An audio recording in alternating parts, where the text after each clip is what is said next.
नमस्कार मित्र माने आज आम आनीछु गोटे सत्यरू प्रेरणादायक कहानी। गोटे एमिति कहानी जोठी दरिद्रता परिहास और समस्त प्रतिकूलता पार करी निज स्वप्न को निज मेहनत रे सत्य करदेला। आपण माने प्रस्तुत तो? रवि गोटे छोट सहर रे रुहुथिला। तांको पिता रामलाल रास्ता पाखरे जूता पॉलिश करी परिवार को चलाउथिले।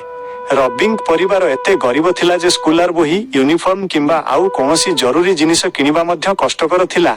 रविर स्वप्न थिला जे गोटे दिन से बड़ व्यापारी हेबो, किंतु स्कूलर छात्र माने ता उपरे हसुथिले।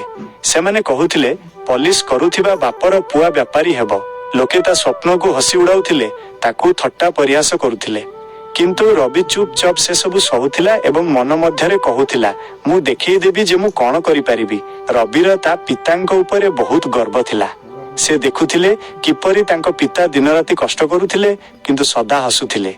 रवि भाविला मु आम परिवारर अवस्था बदलैबी। स्कूल रे रवि पाखरे नुआ बही की भलो पोशाक नथिला।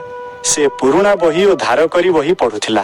केबे केबे से भोक उपास रे स्कूल जाउथिला, किंतु केबे अभियोग करू नथिला। राति रे से बापांक सहित बसी तांको पुराना कथा गुड़िक शुणुथिला। से शिखिला ठीक शिक्षा और परिश्रम करी स्वप्न पूरण करी हेबो। दिने स्कूलर शिक्षक रविंक परिश्रम को ध्यान देले। से रवि को गरीब छात्र माननक पई थिबा मागणा कोचिंग प्रोग्राम संपर्क रे कहिले। रवि दिन राति परिश्रम करी सेही प्रोग्राम रे भर्ती हैला। सेठी से व्यापार पाठ पढ़ा एवं आत्मविश्वासर नूतन नूतन जिनिस शिखिला। कॉलेज को जीवा परे मध्य लोके तांको हसुथिले।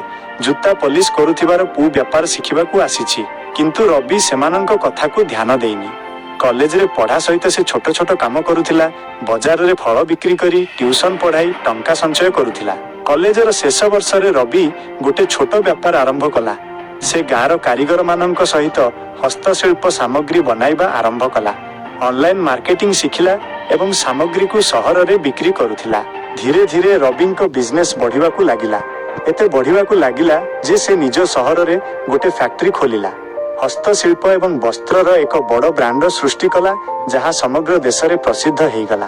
किंतु रवि निज मूल को केबे भूलिला नहीं। से पिता को निज बिजनेस रो पार्टनर कला एवं गर्वर सह दुनिया को परिचय कराइला। जो माने केबे रविर मजा उड़ाई थिले से माने एबे तांको पाखकु चाकरी पई आसिले। रवि सेमान को चाकरी देले, किंतु ता सहित गोटे शिक्षा मध्य देले। मो पिता मते शिखाइछंती जे कष्ट कर, कौनसी कामर मजाक नुहे, काम बड़ छोट नुहे, मन लगाई करिबा दरकार। रविंक कहानी हमकु सिखाए लोके केते भी हसंतु आपनक स्वप्न को छाड़ंतु नहीं। गरीबी कष्ट बा परिहास किछि भी रोकी पारेनी जदि परिश्रम रहे।